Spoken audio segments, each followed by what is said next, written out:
Azad bio একাডেমিতে আপনাদের স্বাগত জানাচ্ছি। আজকের আলোচনার বিষয় হচ্ছে টোপোআইসোমারেজ এনজাইম। আমরা মূলত প্রোক্যারিওটিক টোপোআইসোমারেজ নিয়ে কথা বলবো।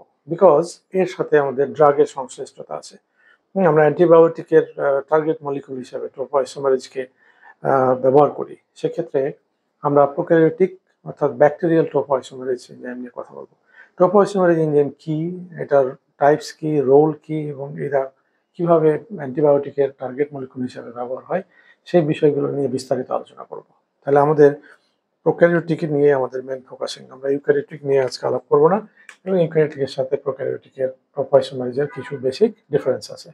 সো আমাদের আলোচনার মূল বিষয়বস্তু হচ্ছে টোপো আইসোমারেজ এনজাইম।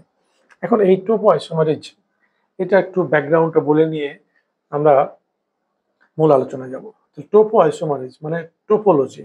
টোপোলজি থেকে টোপো আসছে। টোপোলজি মানে হচ্ছে কোনো একটা জিনিসের যখন জিওমেট্রিক্যাল কন্টিনিউয়াসলি একটা শেপ অ্যান্ড সাইজ চেঞ্জ হয়, তো এই শেপ সাইজ চেঞ্জের সাথে যেই ওভারঅল তাদের যে স্পেসগত বিভিন্ন ধরনের অ্যাঙ্গেল চেঞ্জ হচ্ছে, এটাকে আমরা বলে থাকি যে এটা টোপোলজিক্যাল চেঞ্জেস। অর্থাৎ যেটা কন্টিনিউয়াস শেপ সাইজ চেঞ্জের সাথে যে বিজ্ঞান, তাকে আমরা বলি টোপোলজি। এখন আমাদের topological structure of the genetic material, that is DNA. তাহলে ডিএনএ টোপোলজিক্যাল স্ট্রাকচার, তার মানে স্ট্রাকচারাল যে চেঞ্জের সাথে, কন্টিনিউয়াস স্ট্রাকচারাল চেঞ্জের সাথে যে এনজাইমগুলো অ্যাক্টিভলি ইনভলভ, তাদেরকে আমরা বলছি টোপোআইসোমারেজ এনজাইম। ওকে, তাহলে টোপো তার মানে আমাদের টোপোলজিক্যাল চেঞ্জেস ঘটাবে, আইসোমারেজ ইন নেচার তার মানে এনজাইম। তার মানে যে সমস্ত এনজাইম আমাদের ডিএনএ এর স্ট্রাকচারাল চেঞ্জেস সাথে জড়িত, তাদেরকে আমরা বলছি টোপোআইসোমারেজ এনজাইম। এখন স্ট্রাকচারাল চেঞ্জ বলতে আমরা আসলে কি বুঝি? আমরা জানি যে ডিএনএ এর স্ট্রাকচারটা হচ্ছে right handed double helical structure. এখন রাইট হ্যান্ডেড কি, ডাবল হেলিক্যাল কি, তাহলে কোন ধরনের চেঞ্জ ঘটায়, সেই বিষয়গুলোই কিন্তু আমরা বিস্তারিত আলোচনা করব।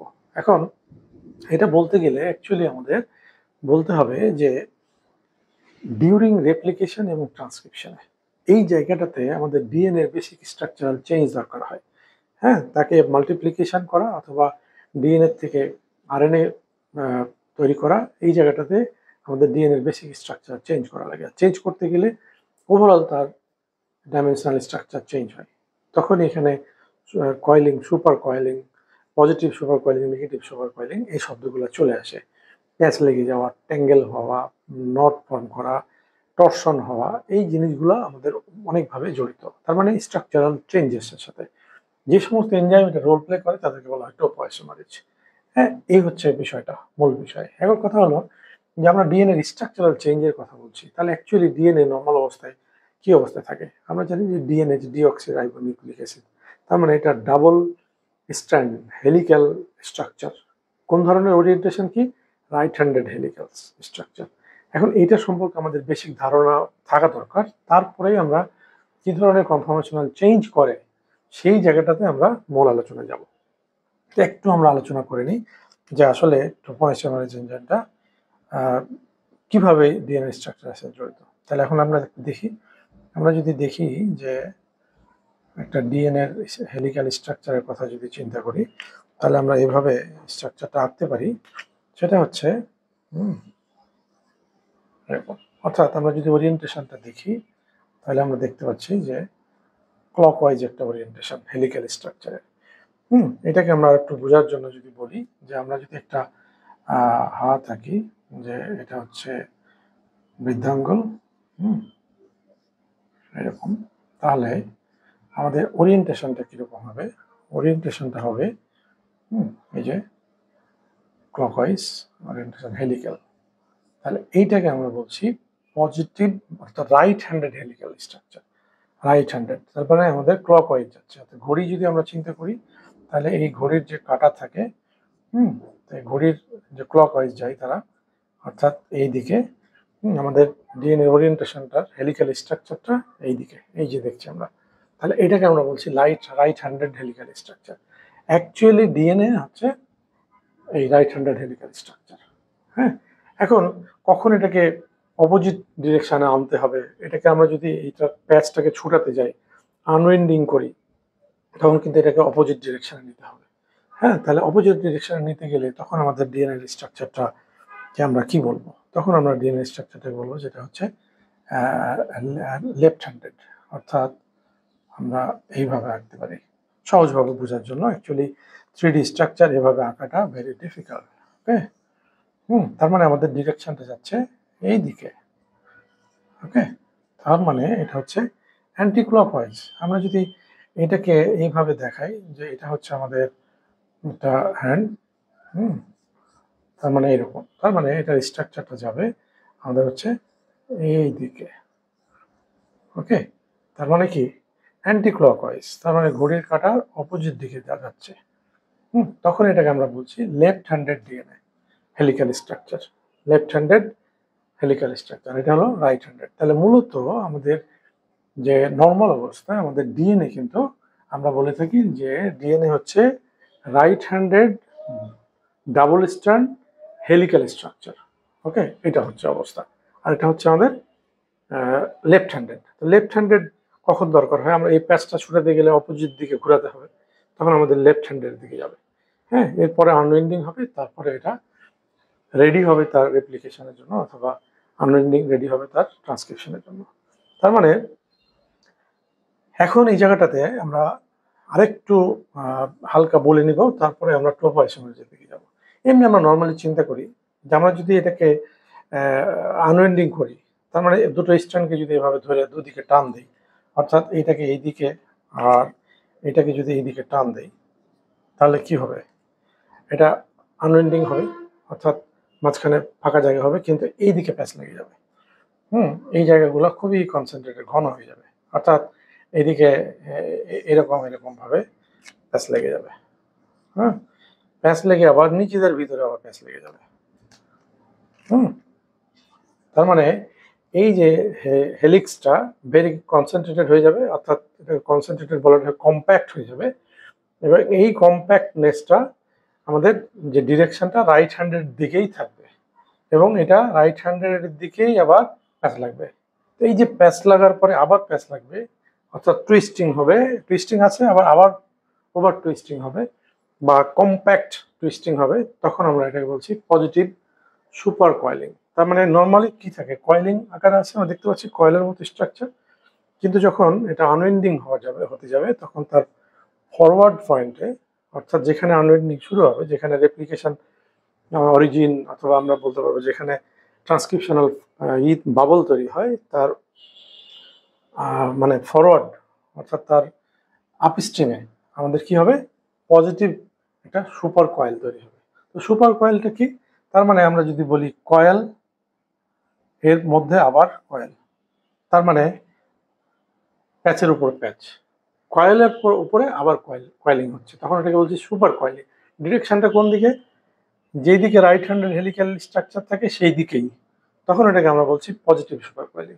ওকে, আর যখন এই কয়েলিং সুপার কয়েলিংটা নেগেটিভ হতে হতে ওভার নেগেটিভ হবে, তখন আমরা এটাকে বলবো নেগেটিভ সুপার কয়েলিং। তাহলে এইগুলো আসলে বাধার সৃষ্টি করছে নাকি এগুলো দরকার? হ্যাঁ, তাহলে কখন এই আইসোমারেজ এনজাইমগুলো সুইটেবল কন্ডিশনে আনবে, এই বিষয়গুলোই কিন্তু আসলে আমরা আজকে বোঝার চেষ্টা করব। ওকে, তাহলে এখন মূলত আমরা বুঝলাম যে ডিএনএ নর্মালি হচ্ছে double strand right handed helical structure, এবং এটা যখন আনউইন্ডিং হয় তখন পজিটিভ সুপার কয়েলিং হয় আপস্ট্রিমে, এবং এটা একটা বাধার সৃষ্টি করে। কম্প্যাক্ট হলে আনউইন্ডিং হওয়া ডিফিকাল্ট হয়, তখন বিভিন্ন এনজাইম এটার উপরে কাজ করে, তাকে প্রথমে নেগেটিভ সুপার কয়েলিং করে, তারপরে আমাদের যে এনজাইম আছে তাকে আনউইন্ডিং করে, রেপ্লিকেশন আমাদের ফর্ক তৈরি করে। তাহলে এই যে ট্রোপোআইসোমারেজ এনজাইমগুলো বিভিন্ন অ্যাঙ্গেলে বিভিন্নভাবে কাজ করে। কোথায় কাজ করে এখন আমরা এগুলো নিয়ে আলাপ করব। তাহলে আমরা এখন এখান থেকে বুঝলাম যে right handed helical, left handed helical, positive super coiling, negative super coiling. হ্যাঁ, আর এদের ভিতরে যখন প্যাচ লাগে তখন এই প্যাচগুলোকে আমরা সুপার কয়েলিং বলছি। আবার এইদিকে যখন বেশি বেশি টর্শন হচ্ছে, তখন আমাদের কিন্তু সামনের দিকে বিভিন্ন ধরনের টেনশন বাড়তেছে বা তার কম্প্যাক্টনেস বাড়তেছে, ফলে এগুলো কিন্তু আমাদের রেপ্লিকেশনের বাধা সৃষ্টি করবে। যাই হোক, এখন কীভাবে ট্রোপোআইসোমারেজ এনজাইম কাজ করে, সেই ক্ষেত্রে ট্রোপোআইসোমারেজ এনজাইমের আমরা টোপোলজি চেঞ্জেস যে ঘটাবে সেটার থেকে এর নামকরণ, এটা নিয়ে কথা বলেছি। এখন যেটা নিয়ে কথা বলবো সেটা হচ্ছে এই ট্রোপোআইসোমারেজ এনজাইমটা আসলে কয় ধরনের। আমরা প্রোক্যারিওটিক সেল নিয়ে কথা বলছি। প্রোক্যারিওটিক সেলে ট্রোপোআইসোমারেজ এনজাইমটা হচ্ছে মূলত 4 ধরনের। মূলত 4 ধরনের। সেক্ষেত্রে আমরা খুব ট্রোপোআইসোমারেজ 1, তারপরে হচ্ছে ট্রোপোআইসোমারেজ, শর্টকাট করে লিখতেছি 2, ট্রোপো 4। ওকে, এখন এই এনজাইমগুলো আসলে কোন স্টেজে কখন কাজ করছে এবং এদের নেচারটা কি সেগুলো নিয়ে আমরা এখন আলাপ করবো। তাহলে ট্রোপো 1, ট্রোপো 2, 3 এবং 4, হ্যাঁ, আরও বিভিন্ন ধরনের ট্রোপোআইসোমারেজ এনজাইম আছে, কিন্তু মূলত এই 4টা ট্রোপোআইসোমারেজ ভেরি প্রমিনেন্ট ইন ব্যাকটেরিয়া। তার ভিতরে এর ভিতরে আবার ট্রোপো 2 এবং ট্রোপো 4 এই দুটো রোল অনেক বেশি। ট্রোপো 1 এর রোল আছে, কম্পারেটিভলি ট্রোপো 3 এর রোল আছে। এখন কোথায়, কখন, কিভাবে সেটা নিয়ে আমরা আলোচনা শুরু করি। তার মানে ট্রোপোআইসোমারেজ প্রথমে 1 নিয়ে আলাপ করি। তো ট্রোপোআইসোমারেজ 1, এই এনজাইমটা মূলত মনোমারিক, অর্থাৎ লম্বা একটা অ্যামিনো অ্যাসিডের চেন, যার সেই টার্মিনাল আছে, কোর ডোমেন আছে আর এন টার্মিনাল আছে। এরা নিজেদের ভিতরে প্যাঁচা একটা প্রোটিনের স্ট্রাকচার তৈরি করছে, যেটা আমরা জানি যে এনজাইম প্রোটিনের নেচার। তো এদেরকে আমরা বলছি ট্রোপোআইসোমারেজ 1। এবং এই ট্রোপোআইসোমারেজ 1 এনজাইমটা আমরা তাহলে কি বললাম, ট্রোপোআইসোমারেজ 1, এটা মূলত কি মনোমারিক। ওকে, আরেকটা কি বলছি, এরা কাট করে মূলত সিঙ্গেল স্ট্র্যান্ড কাট করে। কাট করে হলো single strand of the DNA. আর কি করে, এদের কোনো এনার্জি দরকার হয় না, নো এটিপি, এদের এনার্জি দরকার হয় না। আর এরা মূলত কাজ করে হলো ট্রান্সক্রিপশন স্টেজে। এখানে আমরা স্টার মার্ক দিতে পারি যে মূলত কাজ করে হলো ট্রান্সক্রিপশনে, অলসো কাজ করতে পারে আমাদের হচ্ছে রেপ্লিকেশনে। ওকে, তাহলে এই বিষয়ে বিশেষত্ব হচ্ছে আমাদের ট্রোপোআইসোমারেজ 1 এর ক্ষেত্রে। তার মানে এদের কোনো নাই, অনেকগুলো সাব ইউনিট আছে এরকম না। এটা হচ্ছে একটা মনোমারিক স্ট্রাকচার, এরা সিঙ্গেল স্ট্র্যান্ড কাট করে, এদের কোনো এনার্জি দরকার হয় না, এবং এরা বেসিক্যালি ট্রান্সক্রিপশনে কাজ করে, এছাড়া রেপ্লিকেশনে। কথা হলো কি কাজ করে, আমরা আগে বলেছি যে আমাদের এরা টোপোলজিক্যাল চেঞ্জেসে কাজ করে। এখন এই জায়গাটাতে আমরা এখন একটু আলাপ করব, সেটা হচ্ছে সিঙ্গেল স্ট্র্যান্ড কাট বলতে কি বুঝছি, ট্রান্সক্রিপশনে কেন এর দরকার হয়। তাহলে আমরা নর্মালি জানি যে রেপ্লিকেশন এন্ড ট্রান্সক্রিপশন নিয়ে যদি কথা বলি, তাহলে আমরা যদি একটা সিম্পল একটা ডিএনএ এর কথা চিন্তা করি, যে এটা হলো একটা ডিএনএ, তার মানে এখন যদি আমরা এটাকে রেপ্লিকেশন ঘটাতে চাই, আমরা যদি বলি যে এটা হচ্ছে আমাদের রেপ্লিকেশন অরিজিন, আমরা প্রথমেই বলে নিয়েছি যে আমরা ব্যাকটেরিয়াল নিয়ে কথা বলবো। তার মানে ব্যাকটেরিয়াতে মূলত আমাদের যে ডিএনএ সেটা হচ্ছে রাউন্ড ডিএনএ থাকে। মোস্ট অফ দ্য ব্যাকটেরিয়াতে, কিছু ব্যাকটেরিয়া আছে যেগুলো লিনিয়ার মানে ডিএনএ ক্যারি করে। আমরা মূলত এটা রাউন্ড ডিএনএ নিয়ে কথা বলছি। তাহলে রাউন্ড ডিএনএর মধ্যে এখানে মনে করি যে এটা হচ্ছে তার রেপ্লিকেশন অরিজিন। তাহলে এই রেপ্লিকেশন অরিজিনে আমাদের যে হেলিক্যাল এনজাইম আছে, হেলিকেজ, তারা কিন্তু প্রথমে বাইন্ড করবে, তারপরে এদেরকে আনউইন্ডিং করবে, অর্থাৎ এখানে একটা রেপ্লিকেশন ফর্ক তৈরি করবে। অর্থাৎ ব্যাপারটা হচ্ছে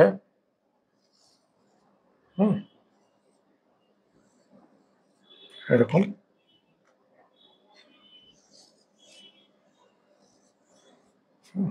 এই যে আমরা দেখছি যে ওয়াই আকৃতির, এখানে একটা ফর্ক, এখানে একটা ফর্ক, আর এটা হচ্ছে রেপ্লিকেশন বাবল। ওকে, এখন বিষয়টা হচ্ছে যে এই যে যখন এইটা আনউইন্ডিং হচ্ছে, তখনই কিন্তু দেখছি যে এইদিকে ঘন হয়ে যাচ্ছে। আপ স্ট্রিমে যদি বলি যে এইদিকে মুভ করছে, তাহলে এখানে আমাদের কি হচ্ছে, কম্প্যাক্টনেস তৈরি হচ্ছে। এরপরে যদি আরো আনউইন্ডিং হয়, তাহলে কিন্তু এদের মধ্যে আবার প্যাচ লেগে যাবে। তখন এটাকে আমরা বলছি, প্যাচটা যদি সেম ওরিয়েন্টেশন হয়, অর্থাৎ ডিএনএ রাইট হ্যান্ডেড স্ট্রাকচারে হয়, তখন আমরা বলছি যে পজিটিভ সুপার কয়েলিং। সাধারণত আপ স্ট্রিমে আমাদের পজিটিভ সুপার কয়েলিং হয়। এইটা একটা বাধা, কারণ এটা কন্টিনিউয়াসলি হয়। আমরা জানি যে রেপ্লিকেশন একটা স্ট্র্যান্ডে কন্টিনিউয়াসলি আর একটা ডিসকন্টিনিউয়াসলি, ল্যাগিং লিগিং লিডিং স্ট্র্যান্ড। তো এদিকে আমাদের মেন ফোকাসিং না আজকে।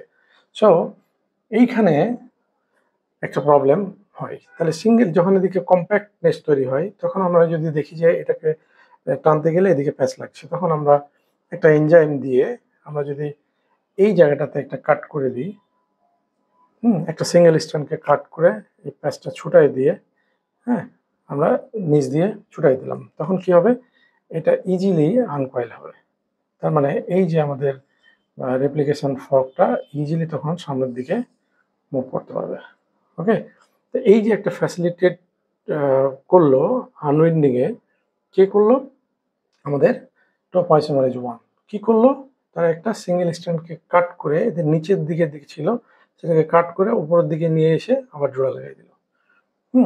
এটাকে আমরা বলছি টপ আইসোমারেজ 1 এর ঘটনা। অর্থাৎ সিঙ্গেল স্ট্র্যান্ডটাকে কাট করে এখানে যে একটা টর্সন হয়েছে, এখানে যে একটা টুইস্টিং হয়েছে, হ্যাঁ, এখানে যে একটা মানে আমাদের কম্প্যাক্টনেস তৈরি হয়েছিল, সেটাকে ছুটাই দিল, দিয়ে খুব ইজি করে দিল যেন ইজিলি, মানে আমি বলি যদি এরকম হয়েছিল তাহলে কেটে ঘুরাই দিয়ে জোড়া লাগাই দিল, তাহলে আমাদের ব্যাপারটা খুব সহজ হয়ে গেল।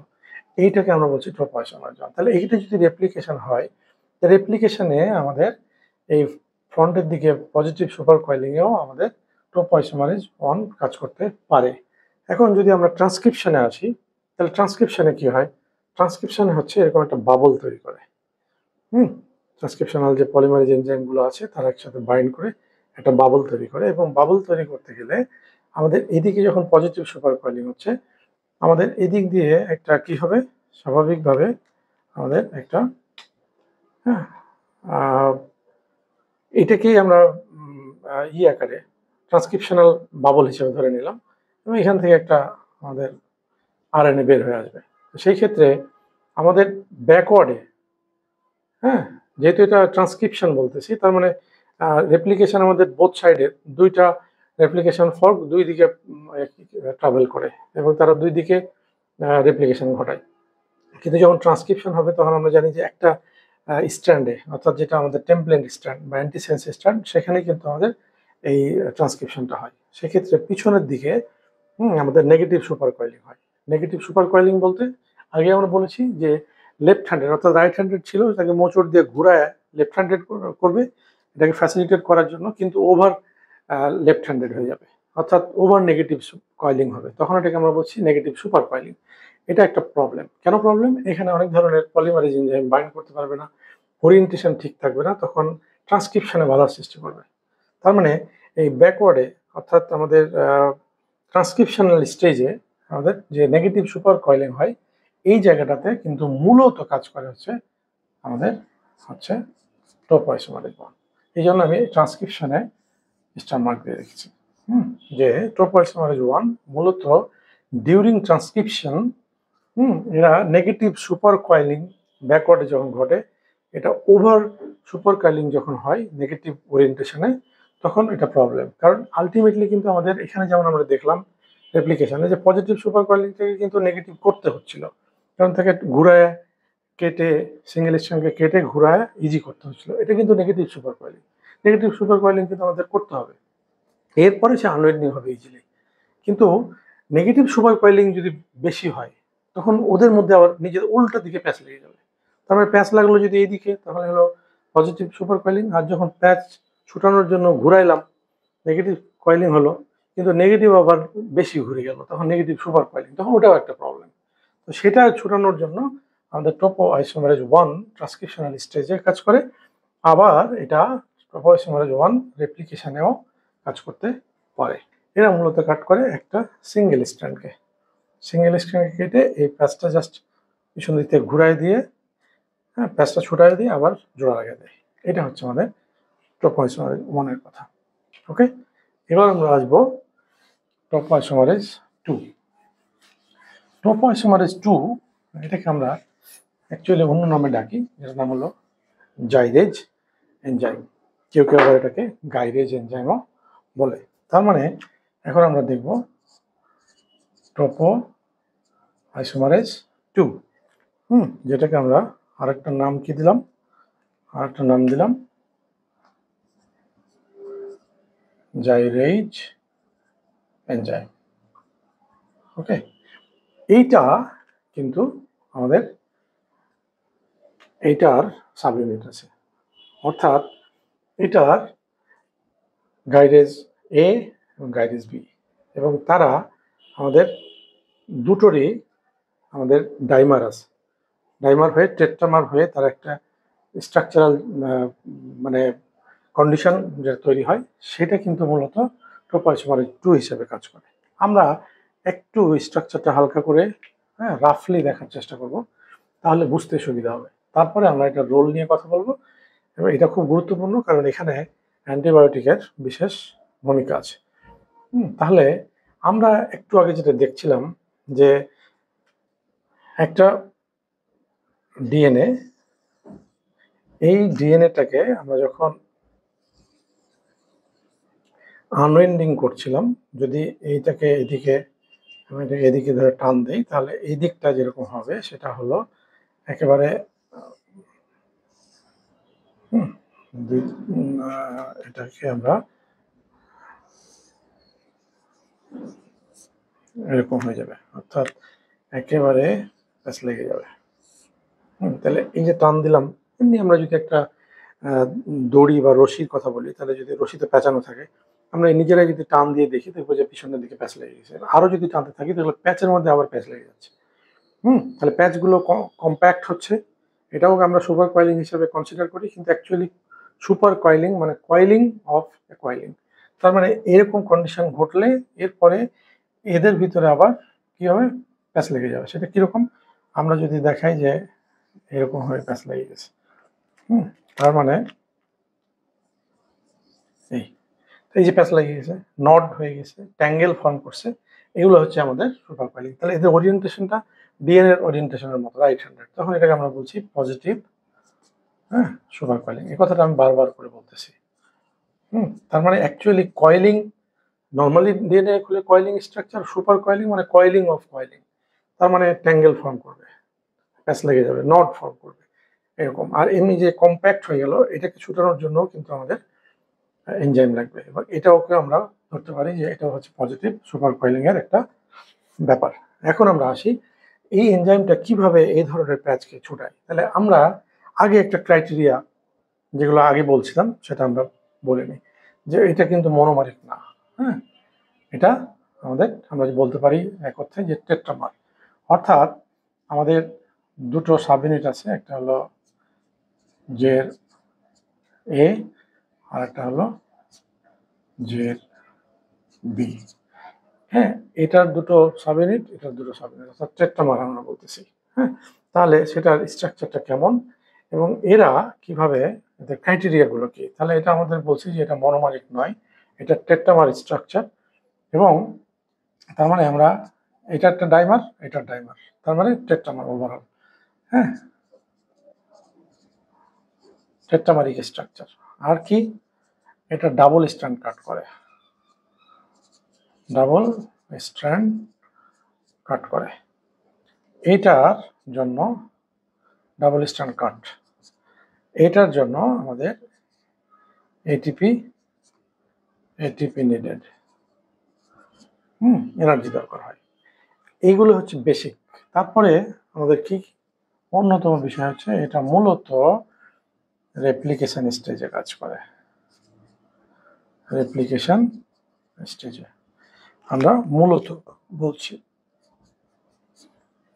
আর একটা হচ্ছে যে এরা আমাদের যে যখন দুটো ক্রোমোজোম আলাদা হবে, আমাদের হবে ডিক্যাটেনেশন হবে, তখন কিন্তু এরাও কাজ করতে পারে, অর্থাৎ এরা আমাদের ক্রোমোজোম সেপারেশনেও কাজ করতে পারে।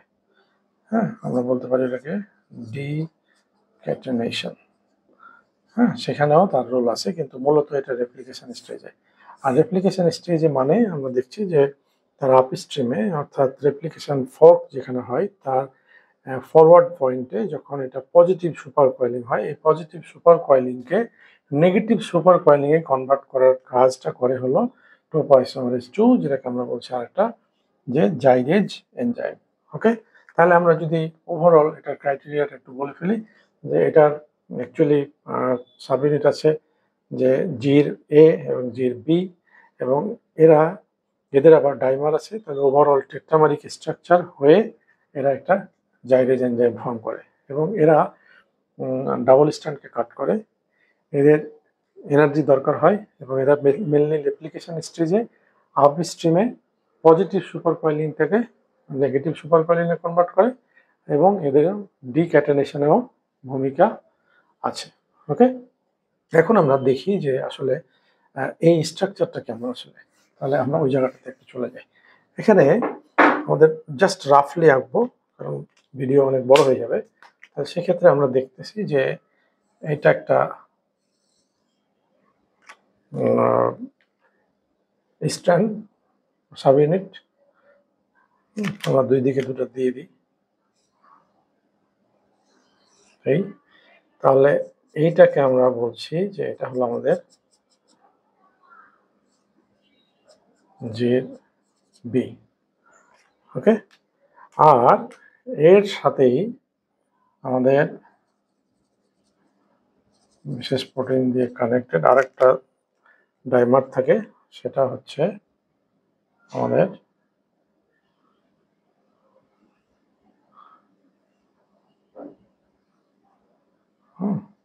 এটা একটা ডাইমার। এইটাকে আমরা বলছি যে এটা হলো জির এ। আর এই জির এর সাথে কানেক্টেড হয়ে বিশেষ ধরনের আমাদের একটা টার্মিনাল থাকে। এই টার্মিনালকে বলা হয়, প্রত্যেক টার্মিনাল আমরা এখনই আলোচনা করব, এই টার্মিনালের কেন দরকার বা এটা কি জিনিস এটা আলাপ করব। তাহলে আমরা আগে একটু বলে নিই। তাহলে এটা হলো আমাদের গাইরেজ সাব ইউনিট বি, এটা হলো গাইরেজ সাব ইউনিট এ, এটা হচ্ছে আমাদের এন গেট, এটা হলো এন গেট, আর এইটা হচ্ছে আমাদের ডিএনএ গেট, আর এইটা হচ্ছে আমাদের এইটা হলো সি গেট, সি গেট, আর এইটা হলো এই আমাদের গ্রিন কালার, এটা হচ্ছে আমাদের সি টার্মিনাল ডোমেইন। ওকে, এখন আমরা একটু আলাপ করি যে এই যে আমরা দুটো সাব দেখতেছি, ডাইমার দেখতেছি, জাইরেজ বা গাইরেজ বি যে পার্ট, সেটার দুটো ডাইমার, এবং এই দুটো ডাইমারে অ্যাকচুয়ালি এদের ডাইমারিক যে নেচার এটা হলো এটিপেজ নেচার। কি নেচার? এটিপেজ। তাহলে এদের নেচারটা হলো, একটু রাফলি বলে রাখি, এটিপেজ নেচার আছে। তার মানে এখানে দুটো যে আর্ম আছে, দুই আর্মে এটিপি বাইন্ড করে, এবং এই এটিপি বাইন্ড করলে এই এটিপিটা হাইড্রোলাইসিস হয়। যেহেতু এটিপিএইচ অ্যাক্টিভিটি আছে, হাইড্রোলাইসিস হলে এখান থেকে কি হবে, তার মানে এগুলো হচ্ছে আমাদের এটিপি। তাহলে এটা হাইড্রোলাইসিস হবে, ইনঅর্গানিক ফসফেট চলে যাবে, তাহলে এখানে কি তৈরি হবে? এনার্জি। এই এনার্জির ফলে এই যে স্ট্রাকচার, তার কনফরমেশনাল চেঞ্জ হবে। কনফরমেশনাল চেঞ্জ হলে তাদের যে অ্যাক্টিভেশন বাড়বে, ফলে যেটা হবে এই এন গেট দিয়ে আমাদের যে সুপার কয়েলিং যে ডিএনএ, সেই ডিএনএটা প্রবেশ করবে, এবং এইখানে দুটো আমাদের যে সি টার্মিনাল ডোমেইন আছে, এদের সাথে প্রপারলি আমাদের র্যাপিং হবে ডিএনএটা। সে পজিশন ঠিক করার জন্য তাদের মধ্যে সুন্দর করে প্যাচ দিয়ে তাকে ধরে তারপরে তাকে ডিএনএ গেটের দিকে নিয়ে যাবে। ডিএনএ গেটের দিকে আসার পরে আমাদের যে আনকয়েলিং অর্থাৎ নেগেটিভ সুপার কয়েলিং কিভাবে হবে, এর বোথ স্ট্র্যান্ডকে সে কাট করবে। সে কাটটা কে করবে? এই কাটটা করার দায়িত্ব হলো এই হলো আমাদের জাইরেজ এ যে ডাইমার আছে দুই দিকে, এরা, অর্থাৎ এর এই জাইরেজ এর দুটো ফাংশন আছে। একটা হলো যে এরা কাটিং ফাংশন, আর একটা হলো লাইগেশন, অর্থাৎ এরা আবার জোড়া লাগিয়ে দেয়। কাট করে, কি কাট করে? Double strand.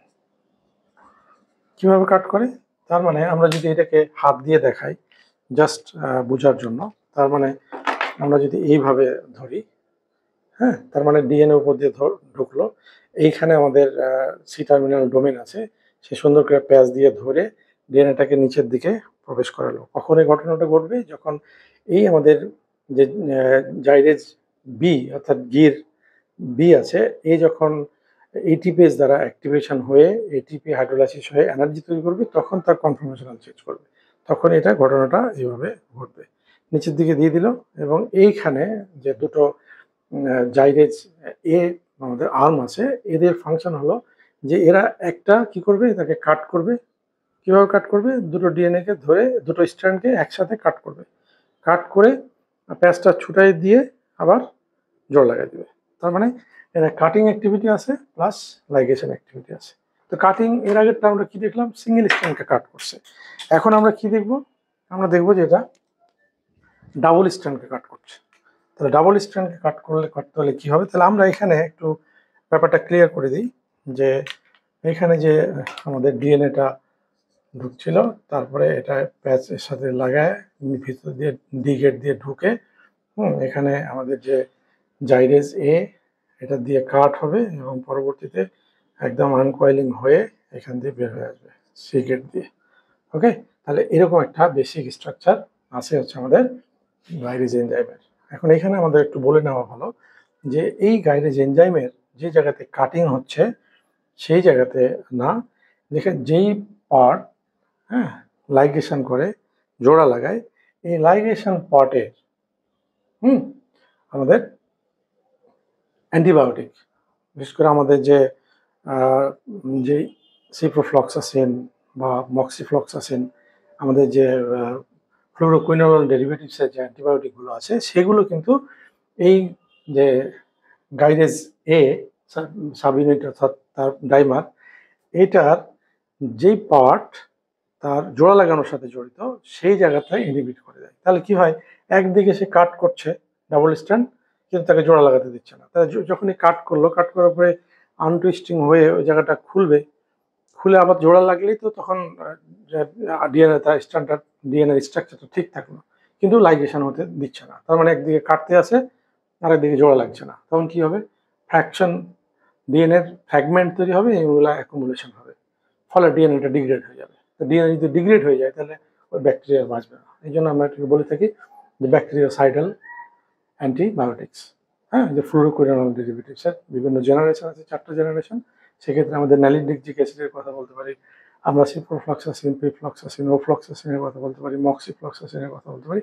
এই অ্যান্টিবায়োটিকগুলো মূলত আমাদের গাইরেজ অর্থাৎ গাইরেজ এনজাইমের যে গির এ, এই পার্টে লাইগেশন করার জন্য যেই পার্ট রেসপন্সিবল, সেইখানে বাইন্ড করে তার লাইগেশনে বাধা দেয় এবং কাটিং চলতে থাকে। ওকে, তাহলে এখন অ্যান্টিবায়োটিকের বিষয়টা আর একটু পরে আমরা আলোচনা করবো। তাহলে এখানে যে এনজাইমটা, সেই এনজাইমের বেসিক স্ট্রাকচার দেখলাম। এখন কাটিং ব্যাপারটা ভিতরে দেখানোটা ভেরি ডিফিকাল্ট, এখানে একটা অ্যানিমেটেড ভিডিও দরকার। তারপর আমরা একটু এখন এইটা দেখাই, কাটিং এর বিষয়টা একটু দেখাই। সেটা কাটিং দেখি। নর্মালি আমরা দেখেছি যে যখন ডিএনএ প্যাচ লেগে গেল এরকম করে, তো ডিএনএ যখন প্যাচ লেগে যায়, আনউইন্ডিং হওয়ার ক্ষেত্রে, হ্যাঁ, যখন প্যাচ লেগে যায়, প্যাচটা আমরা একটু এভাবে দেখাই, যে এভাবে প্যাচ লেগে গেছে। তো আমরা যখন সিঙ্গেল কম্প্যাক্ট নেস্ট হয়েছিল, তখন আমরা সিঙ্গেল স্ট্র্যান্ডকে কাট করে এই জায়গাটা জাস্ট ছুটাই দিলাম। কিন্তু যখন নিজেদের মধ্যে প্যাচের পরে প্যাচ, তখন কিন্তু আমাদের এইরকম প্যাচ, হ্যাঁ, যে ডাবল স্ট্র্যান্ড ডিএনএ আবার, অর্থাৎ একেবারে ট্যাঙ্গেল ফর্ম করে এভাবে। তাহলে এখন কি করতে হবে আমাকে? হ্যাঁ, এই দুটো স্ট্র্যান্ডকে কিন্তু কাটতে হবে। কিভাবে? এখান থেকে এটাকে কেটে নিলাম, দিয়ে এখান থেকে ঘুরাই দিয়ে আবার জোড়া লাগাই দিলাম। তাহলে আমাদের কাটতে হবে কিন্তু দুটো স্ট্যান্ডকেই কাটতে হবে, নাহলে এই প্যাচ ছুটানো যাবে না। অর্থাৎ গিট্টু লেগে গেছে বলতে পারি আমরা, একেবারে নট ফর্ম করছে, ট্যাঙ্গেল ফর্ম করছে। তাহলে এই ডাবল স্ট্যান্ডকে একসাথে কেটে ঘুরাই দিয়ে আবার জোড়া লাগিয়ে দেয়। এই কাজটা কে করে? পরে হচ্ছে জাইরেজ এনজাইম, যার আরেকটা নাম হলো টোপোআইসোমারেজ 2। এই হচ্ছে এই কাজটা করে। এই জন্য আমরা এটাকে বলছি যে টোপোআইসোমারেজ 2, এটা মূলত টেট্রামারিক স্ট্রাকচার। এদের একটা হলো গের বি পার্ট, একটা হলো এ পার্ট। বি পার্ট হলো এটিপিএজ অ্যাক্টিভিটি আছে, এরা এটিপিকে হাইড্রোলাইসিস করে এনার্জি তৈরি করে। আর পার্ট হলো তারা মেন রোলটা প্লে করে কাটিং অ্যান্ড লাইগেশন। ওকে, তো এই হচ্ছে আমাদের gyrase enzyme 2, sorry gyrase enzyme অথবা টোপোআইসোমারেজ 2। ওকে, এখন আমরা আসবো টোপোআইসোমারেজ 3। তো টোপোআইসোমারেজ 3 যেটা, এটা আসলে ব্যাকটেরিয়ার ক্ষেত্রে যে খুব বেশি ব্যবহার হয় বা খুব বেশি কমন তা না, কিন্তু আছে, রোল আছে। তাহলে এখন আমরা দেখব টোপোআইসোমারেজ 3। এইটা আমরা বলতে পারবো যে অ্যাজ লাইক টোপো 1। হ্যাঁ, অর্থাৎ এটা মনোমারিক, এর এটিপি লাগে না, এটা সিঙ্গেল স্ট্র্যান্ড কাট করে, এগুলো সবই কমন। বিষয়টা হচ্ছে এই টোপো 3 এটা মূলত আমাদের কাজ করে ডিএনএ যখন কারেকশন করতে হয়, ডিএনএ রিপেয়ারিং, এই জায়গাটাতে তার রোল আছে। ডিএনএ রিকম্বিনেশন টেকনোলজিতে এই টোপোআইসোমারেজ 3 কাজ করে। সেক্ষেত্রে এটা মূলত টোপোআইসোমারেজটা হচ্ছে ডিএনএ রিপেয়ারিং এ কাজ করে।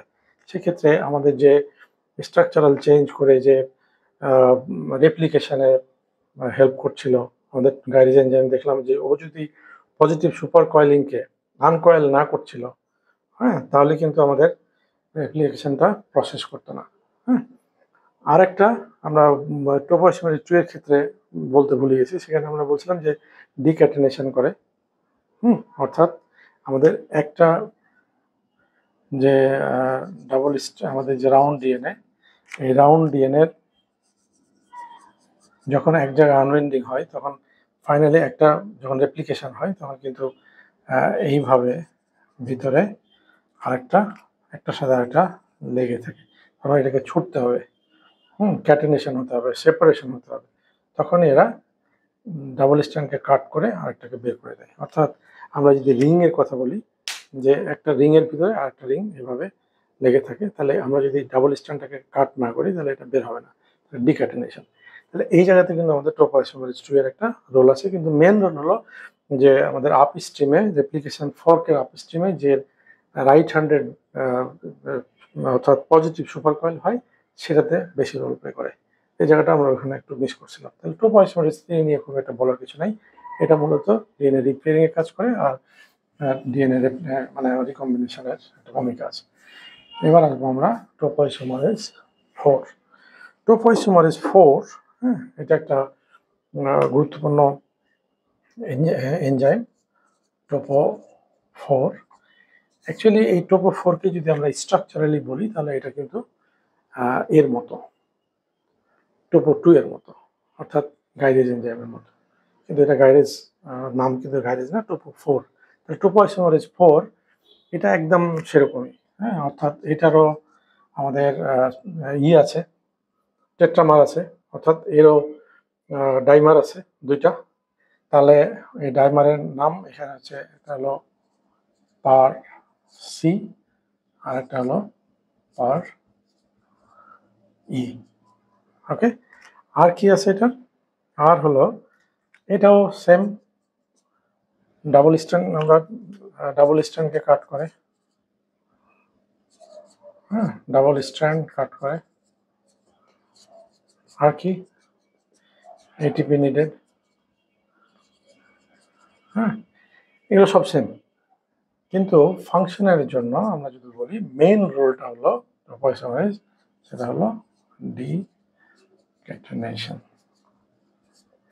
অর্থাৎ এরা একটা রাউন্ড ডিএনএ থেকে আর একটা রাউন্ড ডিএনএ ভিতরে ট্যাঙ্গেল হয়ে আছে, এটাকে সেপারেট করবে, অর্থাৎ ক্রোমোজোম সেপারেশন।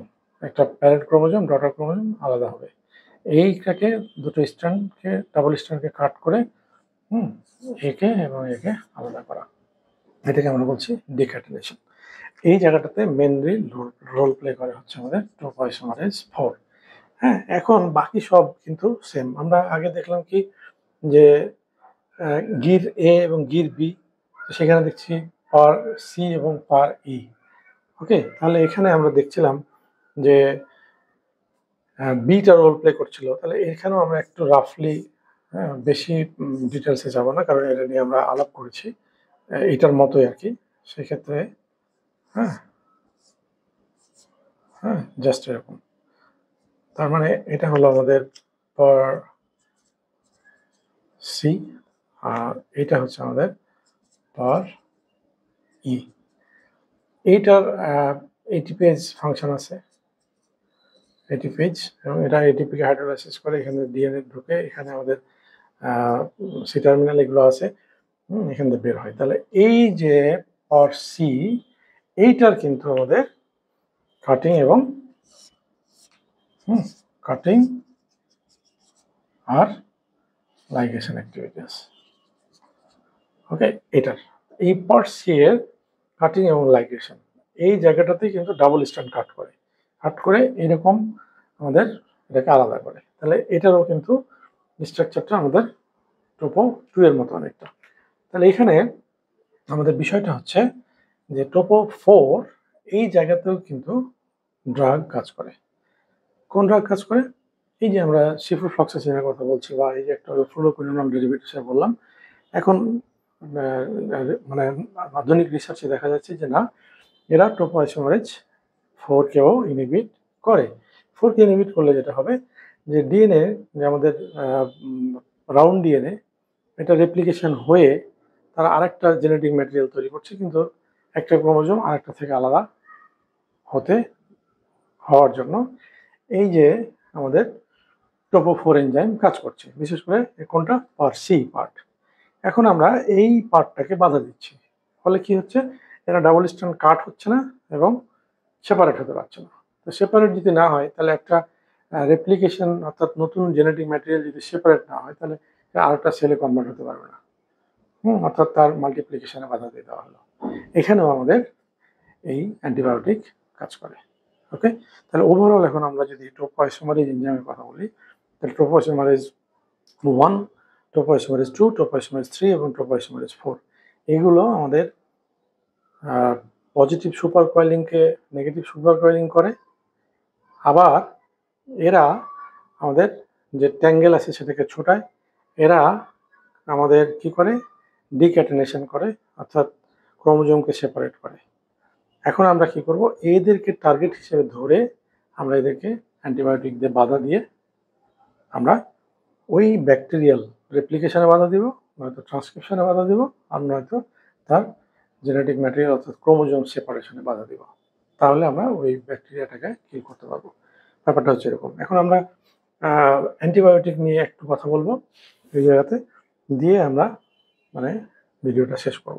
তাহলে টোপোআইসোমারেজ এনজাইমের যে বেসিক ব্যাপারটা, সেটা কিন্তু আমরা দেখলাম। এখানে মূলত টোপোআইসোমারেজ 2 এবং 4 এই দুটোর উপরে ড্রাগ অলরেডি বাজারে অ্যাভেলেবল, দুটোর উপরে কাজ করে, সেজন্য এটার স্ট্রাকচারটা আমরা একটু ডিটেলস বলেছি। আর টোপোআইসোমারেজের রোল যথেষ্ট আছে, অর্থাৎ সবগুলোরই আমরা দেখলাম যে কয়েলিংকে আনকয়েলিং করা, অর্থাৎ সুপার কয়েলিংকে আনকয়েলিং করা, এটাই কিন্তু মেন কাজ। এখন এদেরকে ইনহিবিট করে আমরা বেনিফিটটা নিতে পারি। ওকে, সো এই হচ্ছে আমাদের বক্তব্য। এখন আমরা অ্যান্টিবায়োটিক নিয়ে একটু আলাপ করি এই রিলেটেড। অ্যান্টিবায়োটিকের ক্ষেত্রে আমরা মূলত আলাদা করে ভিডিও বানাবো যে এটার অ্যান্টিবায়োটিক কি বলে, ফ্লুরোকুইনোল ডেরিভেটিভসের জেনারেশন কয়টা, কিভাবে কাজ করে এটা। এইখানে যেহেতু আমরা টোপোআইসোমারেজ নিয়ে আলাপ করলাম, এখানে জাস্ট আমরা একটু আলাপ করে নিই। হ্যাঁ, যে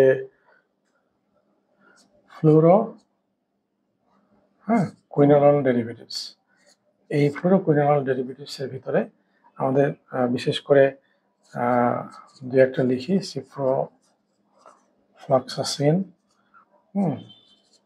তারপরে মক্সিফ্লক্সাসিন, তারপরে আমাদের নেলিজিক অ্যাসিড, পিফ্লক্সাসিন, অনেক আছে।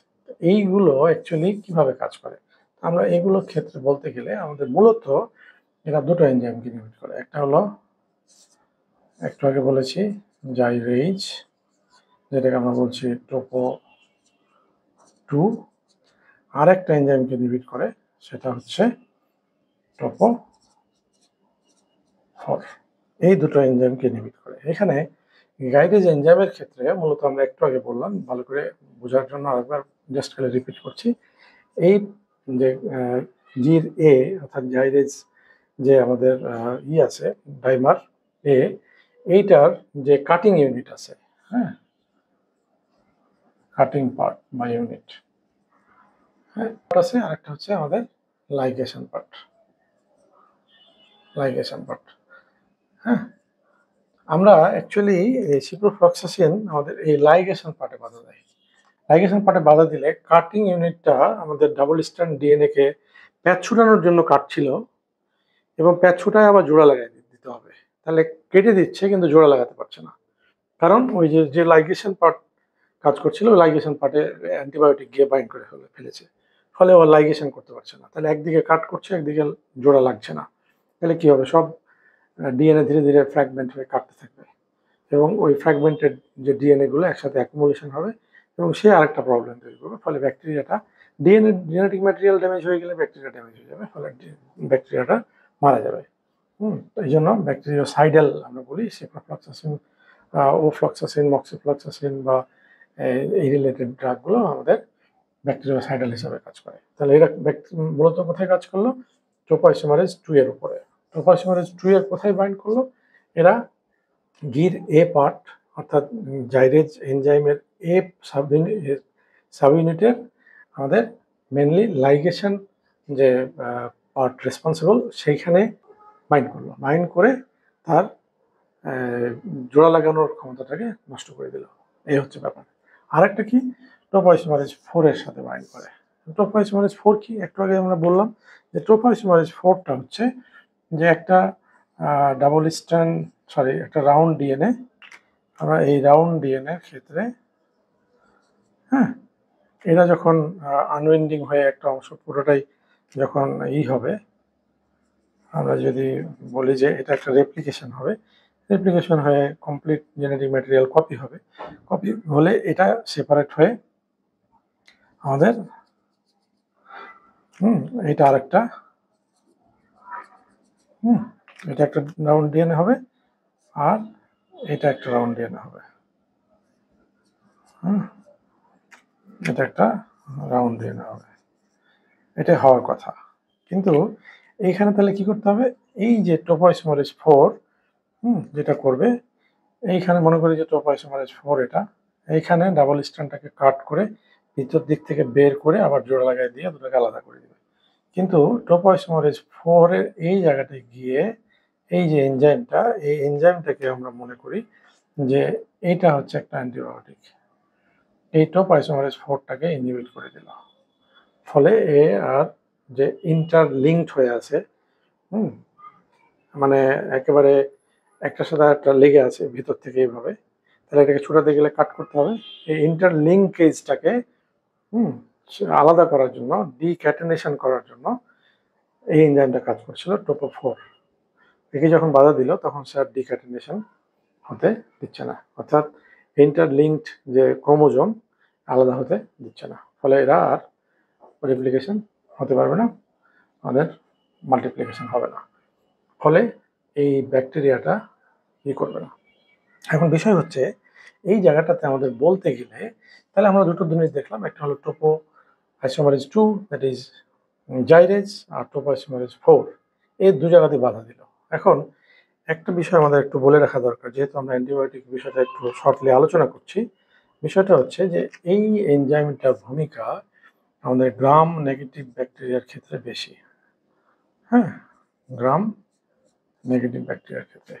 আর এইটার ভূমিকা হচ্ছে আমাদের বেশি হলো কার সাথে, গ্রাম পজিটিভের ক্ষেত্রে। কেন ভূমিকাটা বেশি, কারণ হচ্ছে যে গ্রাম নেগেটিভ ব্যাকটেরিয়ার যে আউটার মেমব্রেন আছে, সেখানে পার্টিকুলার প্রোটিন আছে মেমব্রেনে, এবং এরা পার্টিকুলার নিউট্রিয়েন্টকে ভিতরে অ্যালাউ করে তার প্রয়োজন অনুযায়ী, কিন্তু অন্যান্য অবাঞ্ছিত জিনিসকে সহজে ঢুকতে দেয় না। এবং এরা যেহেতু এদের পেপটাইড গ্লাইকান লেয়ার অনেক থিন,